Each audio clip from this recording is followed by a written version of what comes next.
오늘 창세기 26장 말씀을 통해서 하나님을 경험하기 위한 영적인 원리들이라는 제목으로 하나님 말씀을 나눠보도록 하겠습니다.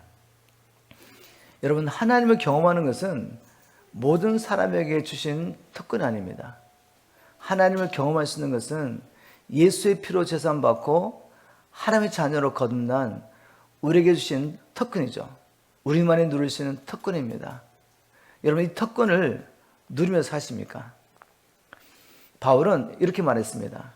예수를 믿는 우리, 예수 믿는 우리에게 하나님께서 하늘에 속한 모든 신령한 복을 이미 주셨다. 또 베드로는 이렇게 말했습니다. 하나님께서 우리에게 생명과 경건에 이룰 수 있는 모든 것을 주셨다. 베드로와 요한은 이렇게 고백했을 뿐만 아니라 그들의 삶을 통해서 보면 정말 하늘의 신령한 모든 복을 누리며 사는 것이 보입니다. 경건과 생명에 이르는 모든 것을 받고 누리는 것을 우리가 보게 되죠. 그런데 만일 우리가 하나님이 이미 예수 안에 살아가신 이 모든 생명과 능력을 경험하지 못한다면, 신령한 복을 누리며 하나님을 경험하지 못하고 있다면 그 이유가 무엇이겠습니까? 오늘 이삭의 삶을 통해서 하나님은 우리에게 하나님을 경험할 수 있는 영적인 원리들을 우리에게 보여주고 있습니다. 이 말씀을 통해 우리 자신의 삶을 비춰보면서 주님 안에 있으면서도 아직도 이 놀라운 축복을 내가 누리고 있지 못하다면 거기가 무엇인지 한번 살펴보고 이 영적인 원리를 실천하면서 저와 여러분도 이 땅에 사는 동안에 하나님을 온전히 경험하고 우리가 만난 이 하나님을 증거하며 주님 오시기를 예배하는 하나님의 친백성 살기를 주님으로 축복합니다. 이삭의 삶을 통해 보여주신 하나님을 경험하기 위한 영적인 원리 첫 번째는 이것입니다. 하나님을 경험하기 위해서는 먼저 우리가 하나님의 말씀에 순종하는 삶을 살아야 합니다. 하나님의 말씀에 순종하는 삶을 사는 것이 하나님을 경험하는 첫 번째 영적인 원리입니다. 26장 2절부터 5절까지를 다시 한번 제가 읽으면서 이 말씀 속에서 이 원리를 한번 찾아보겠습니다. 여호와께서 이삭에게 나타나 가라사대 애굽으로 내려가지 말고 내가 내게 지시하는 땅에 거하라. 애굽으로 내려가지 말고 지금 내가 네게 명하는 이 땅에 거하라. 이 땅이 요하면 조건이죠. 이렇게 하면 내가 너와 함께해서 내게 복을 주고 내가 이 모든 땅을 너와 내 자손에게 주리라. 내가 내 아비 아브라함에게 맹세한 것을 이루어 내 자손을 하늘의 별과 같이 번성케 하며 이 모든 땅을 내 자손에게 주리니 내 자손 인하여 천한 만민이 복을 받으리라. 이는 아브라함이 내 말을 순종하고 내 명령과 내 계명과 내 율례와 내 법들을 지켰음이라 하시니라. 하나님께서는 아브라함과 이삭에게 약속하셨죠. 크게 세 가지를 약속하셨습니다.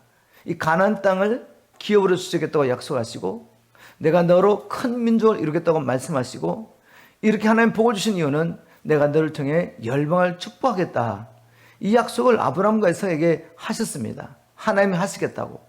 그런데 이 약속이 이루어지기 위해서는 거저 하나님께서 우리의 의지와 관계없이 아브라함과 이삭의 의지와 관계없이 강권적으로 임의대로 이루시는 게 아니라는 거죠. 조건이 있으면 조건이 무엇이었습니까? 이 땅이 유하면. 그 시대는 아브라함 때 흉년이 들었던 것처럼 이삭의 때도 흉년이 들어서 그 땅에 살 수 없는 그런 상황이었습니다. 그래서 애굽으로 내려가려고 마음을 먹었는데 하나님께서 이삭의 마음을 아시고 너 애굽으로 내려가지 말고 내가 지시하는 이 땅에 유하라고 말합니다. 네가 이 말에 순종하면 내가 너와 너의 아비에게 또 너희 후손들에게 약속하신 이 모든 것을 이루겠다고 말씀하신 것이죠. 즉 하나님께서 우리에게 약속하신 이 모든 축복을 경험하려면은 하나님이 약속하셨기 때문에 거저되는 것이 아니라 우리가 하나님의 말씀에 순종하는 삶을 살아야 합니다. 작은 것으로부터 하나님께서 우리에게 말씀하신 것을 순종할 때 하나님께서 우리에게 약속하신 것들을 친히 이루시겠다고 말씀하셨습니다. 우리가 하나님의 말씀 가운데서 그 신뢰를 찾아볼 수가 있습니다. 하나님께서는 이스라엘 백성들을 애굽에서 인도해내시면서 애굽에서 나오는 그 모든 사람들에게 약속하셨죠. 가나안 땅을 기업으로 주시겠다고 약속하셨습니다. 그럼에도 불구하고 우리가 성경을 살펴보면 애굽에서 나온 1세대 가운데서 그 약속을 실제적으로 경험한 사람은 갈렙과 여호수아밖에 없다는 것을 알 수가 있습니다. 왜 다른 이스라엘 백성들은 하나님의 약속을 경험하지 못하고 갈렙과 여호수아만 이 약속을 경험했습니까? 성경을 살펴보면 이스라엘 백성들은 광야에서 늘 하나님을 믿지 못하고 하나님께 불순종하며 원망과 불평을 했습니다. 그래서 결국 하나님의 약속을 받았지만 그 약속을 경험하지 못하고 광야에서 죽음합니다. 그런데 갈렙과 여호수아는 그들과 마음이 달라서 전심으로 하나님을 믿고 쫓았다고 성경 기록하고 있습니다. 하나님의 약속을 받았지만 하나님께 순종하지 못했던 이스라엘 백성들은 약속을 경험하지 못했지만 갈렙과 여호수아는 전심으로 주님을 쫓았기 때문에 하나님의 약속하신 것을 경험하게 되었습니다. 그리고 애굽에서 나온 사람들 가운데 그때 계수안을 받지 못했던 다음 세대, 그리고 광야에서 태어났던 이 다음 세대들이 40년 동안 뭘 하죠? 하나님의 인도를 받으며 사는 순종을 배웁니다. 순종. 바로 그 순종학교를 40년 동안 경험하고 난 다음에, 순종학교를 마치고 난 다음에 하나님의 약속을 따라서 가나안 땅을 취하고 약속을 누리는 것을 경험하게 됩니다. 결국 우리가 하나님의 약속을 경험하려면, 우리의 삶 가운데서 우리와 함께 하시는 그 하나님을 경험하려면 반드시 하나님께서 주신 이 말씀에 순종하는 삶을 살아야 합니다. 자, 이렇게 이야기하면 어떤 분은 목사님 별로 도움이 되지 않습니다. 저도 그걸 알고 있지만 순종하는 게 쉽지가 않습니다. 저는 늘 실패합니다. 여러분, 그렇다고 낙심하고 좌절하고 포기할 수는 없습니다. 하나님의 약속을 경험해야죠. 우리가 이 땅에 사는 동안에도 하나님의 약속을 경험하지 못한다면 오는 세상에서 예수 그리스도 안에서 허락하신 이 약속을 어떻게 경험할 거라고 보장할 수 있습니까? 제 말 이해하십니까? 하나님의 약속을 믿음으로 우리가 이 복음의 능력으로 죄와 사단의 권세에서 해방되어서 우리 계신 이 사명을 감당하며 선한 일에 열심 내는 친백성으로 살 수 있는 이 약속을 경험하지 못한다면 어찌 우리가 이 육체를 벗고 오는 세상에서 하나님의 진노에서 구원을 받을 것이라고 우리가 확신할 수 있겠습니까? 우리는 지금 이 약속을 경험해야 합니다. 그래서 여러분, 결코 포기하면 안 됩니다. 만약 어떤 분이 살아있는 동안에 하나님께 순종하는 것이 그렇게 힘들다면 그 이유가 뭘까? 한번 말씀을 통해 살펴보십시오. 저는 이렇게 생각합니다.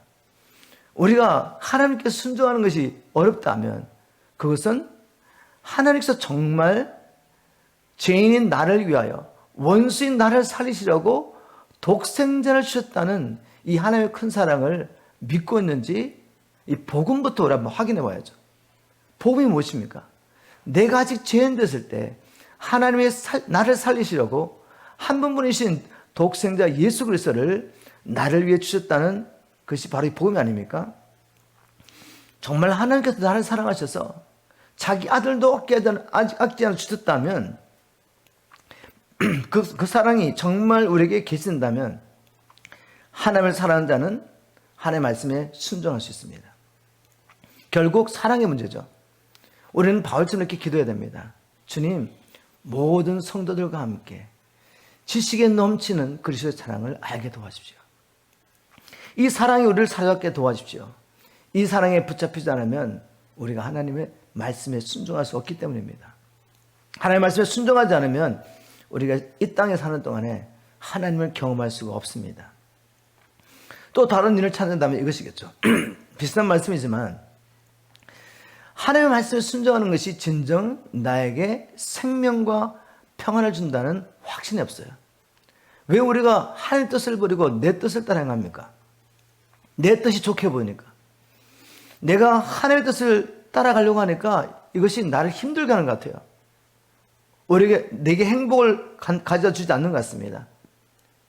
그래서 자꾸만 내 뜻을 따라 행하는 것입니다. 근데 신명기 10장 12절 13절에 이렇게 기록하고 있습니다. 이스라엘아, 내 하나님 여호와께서 내게 요구하시는 것이 무엇이냐?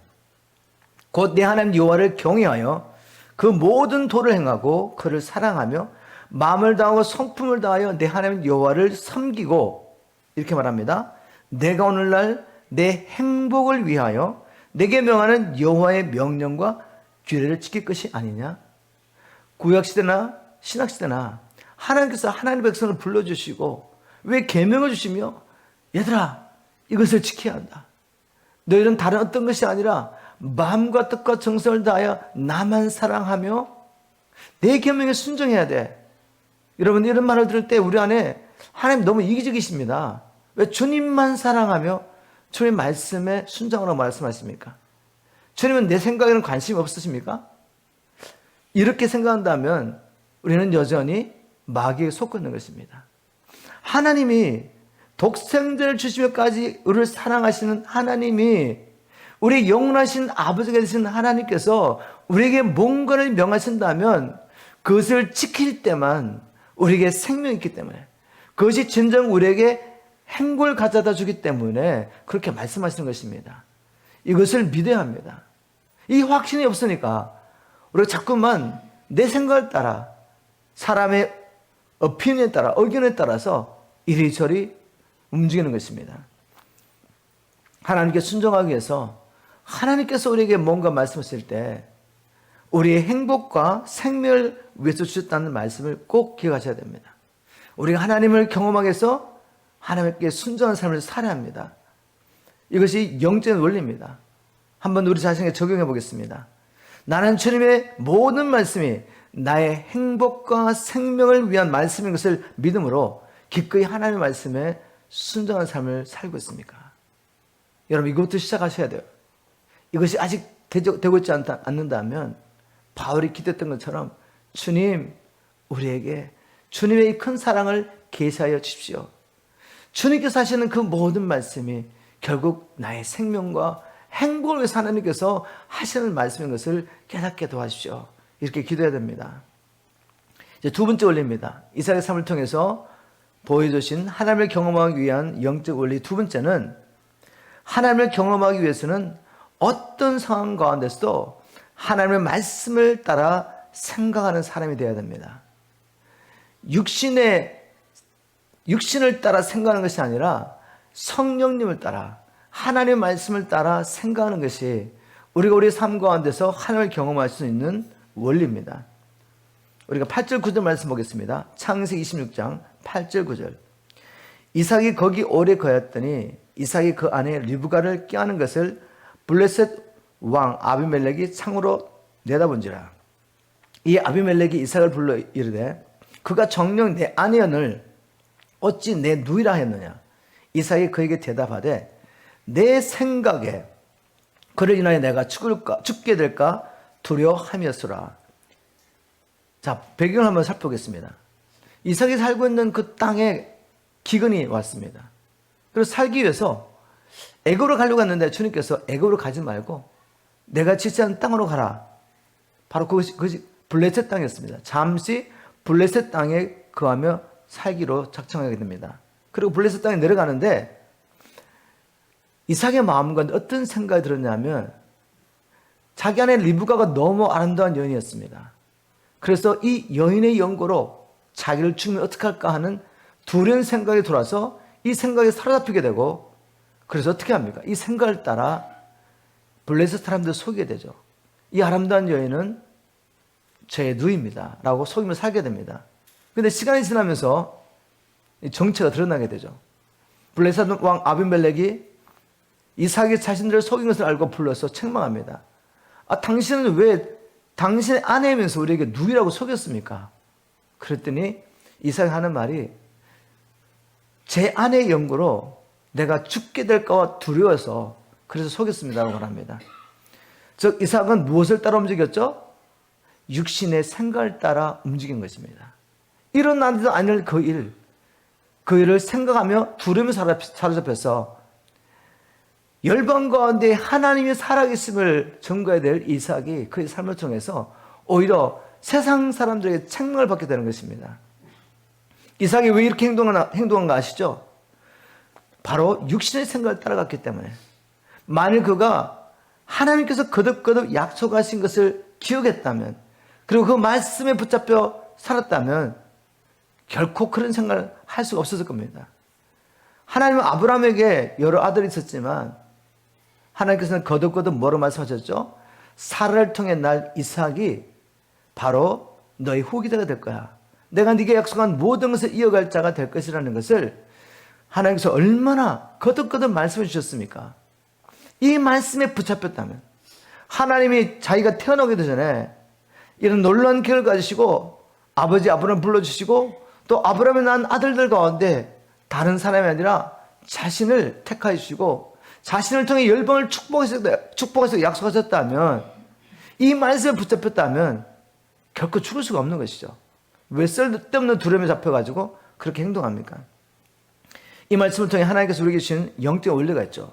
그것은 바로 우리는 생각한 대로 사는 것입니다. 그래서 바울은 이렇게 로마서에서 기록하고 있습니다. 로마서 8장 5절 6절을 현대 성경 한번 읽어보겠습니다.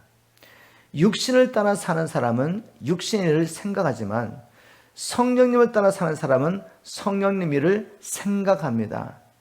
육신의 생각은 죽음을 뜻하고 영적인 생각은 생명과 평안을 뜻합니다. 원리가 무엇입니까? 우리는 생각한 대로 사는데 생각하는 것이 곧 우리의 미래가 될 텐데 인간적인 생각을 하면 결국은 죽음을 경험하게 된다는 것이죠. 그러나 하나님의 뜻을 따라 산다면 하나님의 뜻을 생각하며 그것에 붙잡혀 산다면 우리는 생명과 평안을 누리게 된다는 말씀입니다. 인간적인 생각이 그때는 쉽게 보이고 편안하게 보이고 그렇게 살면 살 것 같은데 그러나 그것을 따라가면 결국 어려움을 경험하게 됩니다. 여러 가지 더 큰 어려움을 경험하게 되죠.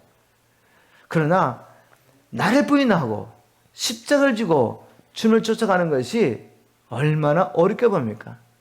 아니요, 불가능하게 보이죠. 그럼에도 불구하고 하나님의 말씀에 순종하여 십자가를 질 때 하나님이 우리와 함께 하심을 경험하죠. 하나님의 능력이 우리와 함께하는 걸 경험합니다. 부활의 능력이 임하면서 죽었는데 살아나는 것을 경험하죠. 그래서 결국 하나님의 생각을 따라 성령님의 생각을 따라 가게 되면 우리가 생명과 평안을 누리게 됩니다. 근데 이게 쉽지가 않죠. 하나님의 뜻을 따라 사는 것이 쉽지가 않습니다. 지식적으로는 알겠는데 자기를 부인하고 십자가를 지는 것이 쉽지가 않습니다. 우리가 날마다 경건을 훈련해야 합니다. 즉 우리는 너무나 오랫동안 육신의 생각을 따라 사는 것에 길들여져 있었죠. 우리의 마음이라는 것은 육신을 따라 사는 것은 아주 쉽습니다. 그런데 그것을 거스려서 성령님을 따라 생각하면서 사는 것은 너무나도 어렵죠. 오직 훈련을 통해서만 우리의 마음을 길들일 수 있습니다. 그래서 바울은 자기의 영적인 아들인 디모데에게 이렇게 명령합니다. 디모데전서 4장 7절 8절 쉬운 성경입니다. 다만 그들은 경건에 이르도록 영적 훈련을 게을리하지 마십시오. 경건에 이르도록 생명과 경건에 이르도록 영적 훈련을 게으르지 마십시오. 이렇게 말합니다. 이미 예수 그리스도 안에서 생명과 경건에 이르는 모든 것을 주셨음에도 불구하고 이것이 그냥 주어지는 것이 아니라 영적인 훈련을 통해서 우리에게 주어지는 것입니다. 믿습니까, 여러분? 주 밖에 있는 자에게는 이런 약속을 하지 않으셨습니다. 그들은 아무리 자기 스스로 힘으로 생명과 경건에 이르려고 노력해도 하나님께서 원하시는 그 생명과 경건에 이룰 수가 없습니다. 그런데 주님 안에 있기 때문에 이게 가능한 거죠. 그럼에도 불구하고 우리가 영적 훈련을 게으르게 하지 않고 열심을 낼 때 결국 우리가 여기서 경험하게 된다는 것입니다. 8절 이렇게 말합니다. 몸을 단련하는 것도 약간의 유익이 있긴 하지만 경건의 훈련이야말로 모든 면에서 참으로 유익합니다. 왜냐하면 경건은 이 세상에서의 생명뿐만 아니라 장차올 세상에서의 생명도 보장해 주기 때문입니다. 우리가 경건을 훈련하고 이제는 육신의 생각이 아니라 성령님의 생각을 따라 사는 삶을 살면 이 세상에서도 우리가 생명을 경험하지만 오는 세상에서도 생명을 보장할 수 있습니다. 그러므로 경건 훈련하는 것, 영적인 훈련하는 것 게으르지 마십시오 라고 바울이 디모데에게 말했습니다.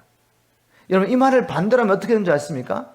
만일 우리가 영적인 훈련을 게을리하게 되면 이 땅에 사는 동안에도 세상 사람처럼 사망을 경험하며 살게 됩니다. 나눔과 분쟁과 아픔과 고통과, 그리고 장차 올 세상에서도 생명을 보장받을 수 없다는 것입니다. 그러니 경건을 훈련하는 것, 영적인 훈련을 게을리하지 않고 주님 오시는 그날까지 바울이 했던 것처럼 날마다 자기를 처복종시키는 이 훈련이 얼마나 중요합니까? 해도 되고 안 해도 되는 게 아니죠. 이 세상과 오는 세상에서 생명을 경험하기 원하는 사람들은 반드시 해야 할 일인 것입니다. 여러분, 게을리하지 마시고 하나님의 뜻을 따라 우리가 생각하는 삶을 살 수 있도록 날마다 경건을 훈련하는 일 게을리하지 않기를 주님을 축복합니다. 한번 적용해 보겠습니다. 나는 범사에 육신을 따라 생각하며 살지 않고 하나님의 말씀을 따라 생각하며 살기 위해서 날마다 경건을 훈련하고 있습니까? 이를 위해서 힘쓰고 있습니까? 여러분, 포기하지 마시고 주님을 축복합니다. 늘 듣는 말씀으로 생각하면서 목사님 늘 똑같은 말씀하셔, 그렇게 말씀하지 마시고 우리 하나님이 얼마나 간절하게 여러분이 예수 안에 있는 이 생명과 경건과 하나님에 속한 모든 신령한 복을 누리며 이 땅에서 승리하는 삶을 살기를 원하시는지 몰라요. 얘들아, 이 영적인 원리를 따라 훈련해. 그럼 내가 너희들이 이 모든 복을 받을 수 있도록 부어줄 거야. 이미 내가 아들을 주지 않았냐? 너희로서 아들을 주지 않았느냐? 이 아들과 함께 모든 것을 나는 은사로 너희들에게 주고 싶어. 그런데 너희들이 구해야 돼. 간절히 사모해야 돼. 이렇게 말씀하십니다. 여러분, 하나님을 경험할 수 있도록, 그래서 이 성령님의 생각을 따라 살 수 있도록, 하나님을 경험할 수 있도록 우리가 경건을 훈련하는 일에 열심히 되기를 주님 축복합니다. 자, 세 번째 원리 찾아보겠습니다. 이사야를 통해서 보여주신 우리가 하나님을 경험하기 위한 영적 원리 세 번째. 하나님을 경험하기 위해서는 삶의 위기가 곧 하나님께서 우리에게 허락하신 기회인 것을 알아야 합니다. 삶의 위기. 우리 삶 가운데 삶의 위기가 종종 찾아오죠. 그런데 그것은 사실은 하나님께서 우리가 하나님을 더 깊이 경험할 수 있도록 허락하신 기회라는 것이죠. 창세기 26장 12절부터 14절 말씀을 보겠습니다. 이삭이 그 땅에서 농사하여 그 해에 100배나 얻었고 여호와께서 복을 주심으로 그 사람이 창대하고 왕성하여 마침내 거부가 되어 양과 소가 때를 이루고 노복이 심히 많으므로 블레셋 사람이 그를 시기하여 라는 말씀이 있습니다. 여러분, 이삭은 농사를 짓는 사람이 아닙니다. 이삭은 그의 아버지 아브라함처럼 유목민이었죠. 즉 집을 짓고 한 곳에서 정착해 살 수가 없는 사람입니다. 가축의 양식을 얻기 위해서 늘 목초지를 찾아다녔죠. 그래서 늘 침망에 살았습니다. 자, 유목민이 농사 짓는 법을 알겠습니까? 유목민은 농사를 짓는 법을 모릅니다. 그런데 위기가 왔습니다. 기근이 와서 하나님의 말씀에 순종해서 지금 블레셋 땅에 내려왔습니다.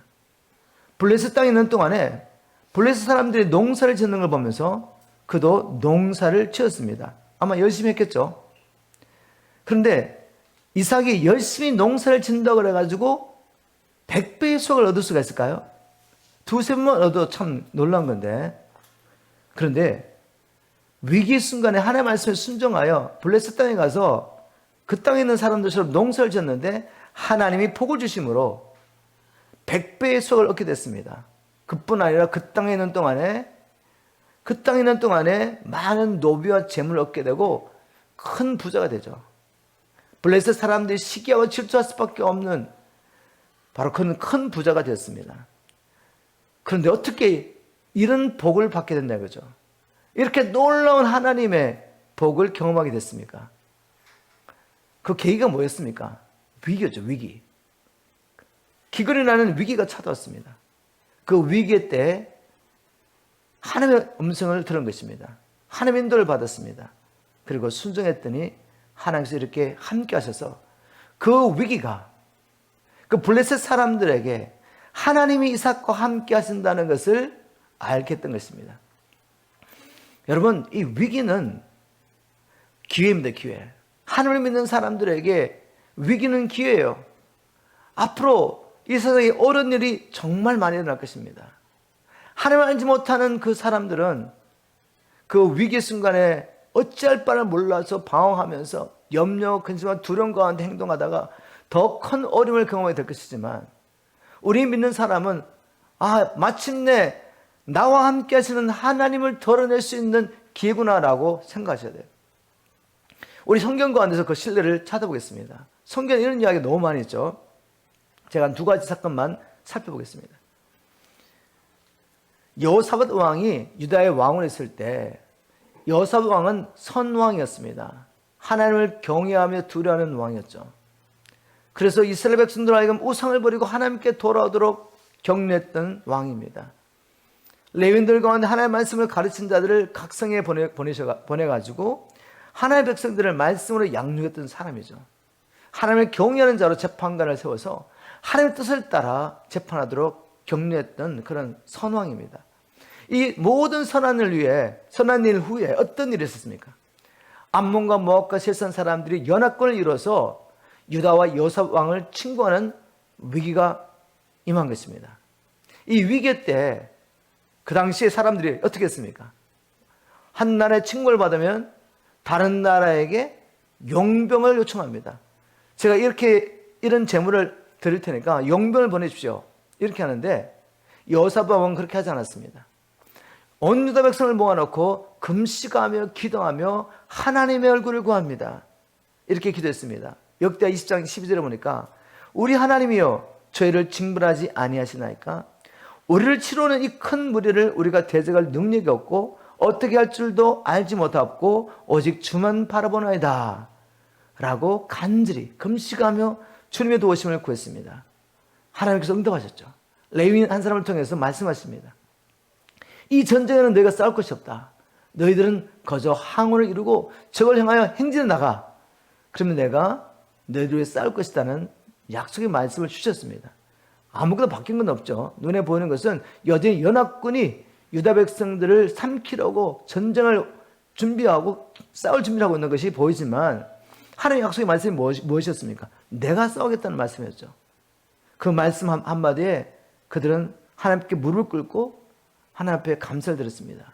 그리고 군대 앞에 먼저 찬양팀을 세워가지고 그들이 적을 향하여 행진하면서 이렇게 찬양하겠습니다. 여호와께 감사하세 그의 인자가 영원하심이도다. 우리를 향하신 하나님의 백성을 향하신 하나님의 인자는 영원합니다 라고 하나님을 찬양할 때 그 찬양과 함께 하나님의 천사를 보내셔가지고 연합군이 자기들끼리 서로 막 오해가 싸우기 시작한 거죠. 서로 죽이는 일이 일어났습니다. 그래서 이스라엘 백성들이 적의 진영에 도착했을 때는 적들은 다 죽어버리고 칼 한 번 사용하지 않고 그 모든 전리품을 3일 동안 거둬들이는 엄청난 일을 경험하게 되죠. 즉 하나님께서 그들과 함께 하셔서 싸우셨다는 것을 경험하게 됩니다. 그리고 이 일이 주의 열국 가운데 알려지자 그들도 여호사밧 왕을 두려워하게 되죠. 여호사밧 왕이 섬기는 하나님을 두려워하게 됩니다. 자, 이를 통해 우리에게 보여주는 게 무엇입니까? 여호사밧 왕에게 임했던 그 위기가 결국은 하나님을 더 깊이 경험할 수 있는 기회였구나. 이런 비슷한 일이 이제 나중에 히스기야 왕 때도 일어납니다. 히스기야 왕 때 또 누가 쳐들어오죠? 아시리아가 쳐들어오죠. 아시리아는 그 당대 가장 강력한 나라였습니다. 이미 여러 나라를 점령하고 이제 예루살렘까지 포위하고 들어온 겁니다. 이럴 때 히스기야 왕은 용병을 청하지 않았습니다. 그는 이사야와 함께 하나님 앞에 나가서 이렇게 간절히 기도하죠. 역대하 32장 20절 21절 이러므로 히스기야 왕이 아모스의 아들 선지자 이사야로 더불어 하늘을 향하여 부르짖고 기도했더니 하나님은 어떻게 응답하셨습니까? 여호와께서 한 천사를 보내어 아스로 왕의 영에서 모든 큰 용사와 대장과 장관들을 멸하신지라. 아스로 왕이 얼굴이 떳떳하여 그 고국으로 돌아갔더니 그 시내 전에 들어갔을 때 그 몸에서 난 자들이 거기서 칼로 죽였더라. 강대한 군사를 가지고 왔는데 히스기야가 이사야와 함께 하나님 앞에 간절히 기도했더니 하나님께서 천사 하나 보내가지고 그들의 군대를 다 멸하십니다. 18만 명이 넘는 군대를 그냥 썰어버리세요. 그리고 부끄러워가지고 자기 집에 돌아갔는데 자기 신전에 들어가서 자기 신을 섬기는 그때 자기 아들들에 의해서 암살을 당합니다. 이렇게 하나님께서 그 위기 때 히스기야 왕과 유다 백성들이 사람에게 도움을 청하지 않고 하나님의 얼굴을 간절히 꿨을 때 그것이 기회가 되어서 하나님을 더 깊이 경험하는 놀라운 은혜를 받게 됐습니다. 지금 여러분의 삶 가운데 위기가 찾아왔습니까? 여러분 이 위기 가운데 어떻게 대처하고 계십니까? 내 인간적인 방법으로 이것을 피해 보려고 어떻게든 지나가 보려고 몸부림치고 있지 않습니까? 여러분 그 위기가 하나님께서 여러분에게 주신 하나님을 더 깊이 경험할 수 있는 기회라는 것을 꼭 기억하십시오. 그리고 인간적인 몸부림을 내려놓으세요. 여러분 그렇게 몸부림쳐도 해결되지 않습니다. 하나님 믿고 오십시오. 그 문제가 전혀 해결되지 않는 같은 그때도 하나님께 기도할 때 하나님은 이러고 계십니다. 먼저 우리 안에 그리스도의 형상을 이루시고 우리에게 맡기신 선한 일을 온전히 감당할 수 있도록 하나님께서 우리를 만들어 가시는 일을 하고 계시기 때문에 이것을 믿음으로 하나님 앞에 부르짖고 기도했지만 아무것도 바뀌지 않아도 여러분 하나님만 의지하시며 하나님을 기다리셔야 합니다. 제 간증을 한번 나누겠습니다. 저는 주님을 만나고 난 다음에 성령의 능력 세대까지 경험하게 됐습니다. 그래서 하나님께서 제 마음 가운데 영혼을 사랑하는 마음을 주셔서 말도 통하지 않았지만 대학가에 가서 복음을 전하고 나중에 이세사역을 시작하게 됐죠. 이렇게 전심으로 하나님을 섬기며 새벽마다 주님 얼굴을 구하고 시간 내서 말씀을 외우고 묵상하고 또 복음을 전하는 삶을 살았는데 불구하고 제 삶 가운데는 많은 어려움이 있었습니다. 정신적인 문제도 있었고 육신에도 질병이 있어서 너무나도 그냥 위장과 장이 늘 사고가 나가지고 병원 신세를 지할 정도로 몸이 너무 약했습니다. 그리고 결혼 문제까지 해결되지 않아서 정신적으로 육신적으로도 잠을 못 자니까 너무 많은 어려움이 있었죠. 근데 그 가운데 하나님은 저에게 은혜를 주셨습니다. 더 간절한 마음으로 주님을 찾겠습니다. 정말 하루라도 주님 앞에 나가서 은혜를 주시지 않으시면 직장에 나갈 수 없을 정도로 몸이 약했거든요. 그리고 제가 하는 일은 또 머리를 사용해서 외워야 하는 일이기 때문에 정말 정신적인 스트레스가 너무 많았습니다. 근데 그 가운데 하나님이 저를 연단하시죠. 5년 동안을 아무리 기도도 응답이 없었습니다. 하나님, 제가 원하는 것은 주일날 제가 맑은 정신으로 와서 주님을 섬기길 원합니다. 밤에 잘 수 있게 도와주십시오. 주님, 제가 이렇게 잠을 못 자고 몸이 너무 힘드니까 주님을 섬길 수가 없어요. 그런데 주님이 응답하지 않으셨습니다. 결혼 문제도 해결하지 않으시고. 근데 어디까지 갔냐면, 주님, 저의 지혜로는 이렇게 하는 것이 최선인 것 같은데 주님 보시기에 이것이 최선이라면 주님 순종하겠습니다. 이대로 좋습니다. 주님, 이 연약한 모습 이대로 저를 사용해 주세요. 이렇게 5년 연단이 끝나자마자 갑자기 한순간 주님께서 모든 걸 해결해 주셨어요. 이제는 제 기도에 응답하지 않으셔도 저는 기쁨으로 주님을 섬기기로 마음을 정했는데 주님은 그 연단을 통해 저를 온전히 준비하신 후에 이제는 육체도 치료하시고 모든 환경도 바꿔주셔서 정말 주님의 일에 열심히 내도록 헌신할 수 있도록 도와주셨습니다. 저는 그 위기 순간에, 제 인생의 위기 순간에 하나님을 더 깊이 경험한 것입니다. 지금도 돌아오면 그때처럼 간절하게 주님 얼굴을 구하면서 하나님 앞에 나갔던 적이 없었던 것 같습니다. 우리에게 또 종종 위기가 찾아오죠. 제 삶 가운데도 종종 위기가 찾아옵니다. 위기는 찾아오면 육신은 힘들어합니다. 그런데 제 영은 제 안에서 주님, 또 이를 통해서 제게 어떤 복을 주기를 원하십니까? 어떻게 더 주님을 깊이 경험하기를 원하십니까? 기도하며 기단한 마음으로 하나님을 기다리게 됩니다. 여러분, 이렇게 하나님께서 우리 걸어가신 이 위기를 기회로 만들어서 하나님을 더 깊이 경험하는 저와 여러분 되기를 주님을 축복합니다. 자, 마지막으로 한 가지 더 이 영적 원리를 찾아보겠습니다. 이삭의 삶을 통해서 하나님께서 우리에게 보여주신 영적 원리는 하나님을 경험하기 위해서는 막힌 우물을 파야 합니다. 막힌 우물. 자, 이게 무엇인지 본 말씀 읽고 제가 한번 나눠보도록 하겠습니다. 창세기 26장 13절부터 15절. 그 사람이 창대하고 왕성하여 마침내 거부가 되어 양과 소가 때를 이루고 노복이 심히 많으므로 블레셋 사람이 그를 시기하여 그 아비 아브라함의 때에 그 아비의 종들이 판 모든 우물을 막고 흙으로 메웠더라. 이삭이라는 사람이 자기 땅에 들어와가지고 갑자기 큰 부자가 된 것입니다. 그래서 이 블레셋 사람들이 시기 질투가 일어나가지고 이삭의 아버지 아브라함 때에 파놓았던 그 물들을 전부 다 막아버렸습니다. 여러분, 우물은 무엇입니까? 그 당대에 부를 위해서는 없어서는 안 될 가장 중요한 것이죠. 그 당대에 어떻게 우리가 부를 얻을 수 있습니까? 가축을 쳐서 돈을 벌든지 아니면 농사를 지어야 되잖아요. 그러면 가축을 먹이든지 농사를 짓든지 뭐가 필요합니까? 물이 없으면 안 되는 거죠. 물이 없으면 아무것도 할 수가 없어요.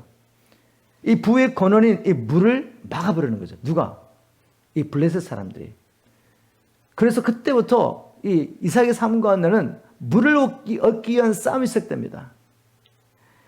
이삭이 종들을 통해서 샘의 근원을 발견하면 블레셋 사람들이 찾아와가지고 이거 우리의 물이야, 우리의 우물이야, 그리고 주장하면서 쫓아냅니다. 또 다른 것을 파면은 또 찾아와가지고 이거 우리 것이야, 우리 우물이야 라고 하면서 쫓아냅니다. 이런 일을 반복하면서 이 물을 얻기 위한 싸움을 싸우게 되죠. 그리고 결국 하나님께서 이삭의 가정과 가축을 위한 예비하신 물을 얻게 되고 그 물을 마시며 또 살게 됩니다. 이 사건을 통해 하나님께서 우리에게 주시는 메시지가 있습니다. 이삭이 우물을 찾아갔던 것처럼 이 우물이 없이는 살 수 없기 때문에 힘을 다하여 우물을 찾았던 것처럼 우리는 우리 안에 있는 이 샘이 마르지 않도록 힘을 다하여 수고해야 됩니다. 성경에 보니까 이런 말씀이 있습니다. 예수님께서 요한복음 7장 38절 39절 이렇게 말씀하시죠. 나를 믿는 자는 성경에 이름같이 그 배에서 생수의 강이 흘러나리라 하시니 이는 그를 믿는 자의 받을 성령을 가리켜 말씀하신 것이라. 주님 말씀하십니다. 나를 믿는 자는 그 속에 생수의 강이 흐를 것이다. 우리가 예수를 참으로 믿었다면 성령을 받게 됐고 성령을 받았다면 우리 안에 마르지 않는 생수의 강이 흐르고 있습니다. 이삭의 가족과 가축들이 그 물을 마셔 살 수 있는 것처럼 거듭난 우리의 영혼은 이제 우리 안에 흐르는 이 생수의 강을 날마다 마셔야지 살 수 있습니다. 이 생수의 강이 풍성히 흐르면 어떻게 되겠습니까? 우리는 부여하게 돼서 영적으로 부여하게 돼서 하나님께서 우리에게 맡겨주신 이 모든 일을 감당하며 많은 열매를 맺게 됩니다. 이 생수의 강이 흐르는 것이 이렇게 중요한 것이죠. 우리가 한때 하나님의 은혜를 깊이 경험하면 우리 안에서부터 이 생수의 강이 흐르면서 기쁨이 충만하며 하나님께 순종하고 우리의 삶을 드리는 것이 너무 자발적이 되죠. 정말 기쁨으로 들게 됩니다. 이것을 마귀가 그냥 보고 있지 않다는 거죠. 이삭이 부여하게 되는 것을, 큰 부자가 되는 것을 블레셋 사람들이 두고 볼 수 없는 것처럼 우리 안에 이 생수강이 흘러가지고 우리가 영적으로 부여하게 되고 우리의 삶을 통해서 하나님을 위해서 많은 열매를 맺는 것을 마귀는 절대로 두고 볼 수 없습니다. 그럼 어떻게 됩니까? 어떻게든 이걸 막아야 되죠. 여러분, 은혜를 경험하고 난 다음에 더 많은 시험이 찾아오는 거 같습니까?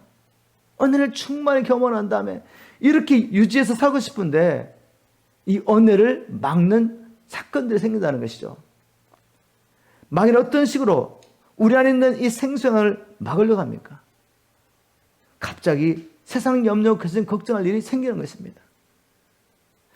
갑자기 세상 염려, 근심이 생기면서 먹고 살 걸 생각하니까 막 미래에 대한 두려움이 생기죠. 또 세속적인 인간의 생각을 살며시 집어넣습니다. 엄란한 생각, 더러운 생각, 또 시기 질투하는 생각, 돈을 사랑하는 마음, 사람들부터 오는 칭찬과 영광을 사모하는 마음, 이런 것들을 막 집어넣습니다. 집어넣어서 뭘 하죠? 우리 안에 있는 우물을 막으려고 하는 거죠. 여러분, 이런 영적 싸움을 항상 깨어서 정신을 차리고 보고 있어야 됩니다. 아, 마귀는 끊임없이 내 안에 있는 이 생수의 강을 막으려고 하는구나. 그래서 잠언 기자는 이렇게 말했죠.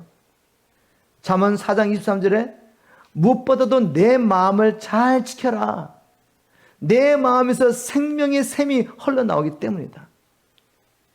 아, 우리 안에 생명의 샘이 흐르고 있는데 이 샘에서 물이 마르지 않고 흘러나와야지 내 영혼이 살고 내가 부욕해 되고 주를 위해서 열매를 맺는 삶을 살 수 있구나. 그렇기 때문에 무엇보다도 이 마음을 지키라고 명령한 거죠. 여러분, 마음을 지키셔야 됩니다. 그러기 위해서는 날마다 정신을 차리고 경건을 훈련하는 일 게을리하면 안 되죠. 이렇게 열심히 마음을 지키는 일을 하다가도 순간 우리가 나태하게 되고 잠시 방심하게 되면 마귀는 그 틈을 놓치지 않고 들어와서 다시 이 우물을 막습니다. 그럼 어떻게 해야 됩니까? 우리가 파야죠. 다시 이 우물을 파야죠. 회개함으로 파야죠. 어떤 사건 가운데서 내가 순간 육신의 생각을 따라 행동했다 할지라도 회개하고 하나님 앞에 돌아와야죠. 제가 간단하게 제 간증을 나누겠습니다. 저는 하나님 앞에 일주일에 최소한 이틀을 금식하며 주님 앞에 섬기기로 이렇게 마음을 정하고 섬겼는데 이번 주간에 또 손님이 오셔가지고 그게 참 힘들어졌어요. 근데 마침 제가 금식할 수 있는 날을 주셨습니다. 갑자기 손님께서 다른 볼 일이 있어가지고 LA를 가시는 바람에 보니까 이날은 금식을 할 수 있더라고요. 근데 내 마음 가운데 이번 주는 이렇게 손님 오셨으니까 안 해도 되겠지. 분명히 성령님께서는 얘 이날을 해야 돼. 이런 마음을 주셨어요. 네가 마음을 정했으니까 이렇게 할 수 있지 않냐. 그런데 손님 핑계대고 안 했습니다.